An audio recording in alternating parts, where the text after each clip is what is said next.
কেকেআরে ২০ নজরে ছিলেন জাতীয় দলের এই তারকা। ঝড় তুলে প্রকাশ্যেই স্বীকারোক্তি দীনেশ কার্তিকের। কেকেআরের তিনি ২০ নজরে ছিলেন। এবারের আইপিএলে খেলছেন রয়্যাল চ্যালেঞ্জার্স বেঙ্গালুরুতে।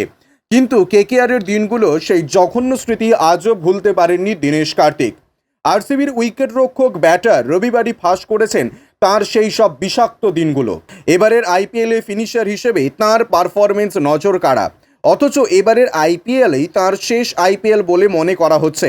ইতিমধ্যেই 4টে ম্যাচ খেলেছেন, স্ট্রাইক রেট 173-এর বেশি। সব মিলিয়ে 247টি আইপিএল ম্যাচে কার্তিকের রান 4,606, 20টি অর্ধশতক আছে। এই টুর্নামেন্টের 10তম সর্বোচ্চ রান সংগ্রাহক। শুধু কেকেআর নয়, আইপিএলে দীনেশ কার্তিকের বিস্তর অভিজ্ঞতা। 2010 সাল পর্যন্ত খেলেছেন দিল্লি ক্যাপিটালসে। 2011-য় ডানহাতি ব্যাটার যোগ দেন কিংস 11 পাঞ্জাবে। 2012-13 সালে মুম্বাই ইন্ডিয়ান্সে।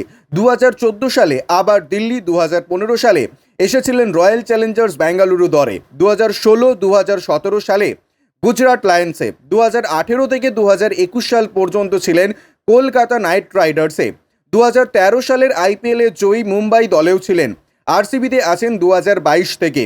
শুধু কেকেআরই নয়, কার্তিকের মনে ব্যথা দিয়েছেন মুম্বাই ইন্ডিয়ান্সের আচরণও। কারণ 2013-র আইপিএল জয়ের পরেও তাঁকে ধরে রাখেনি মুম্বাই।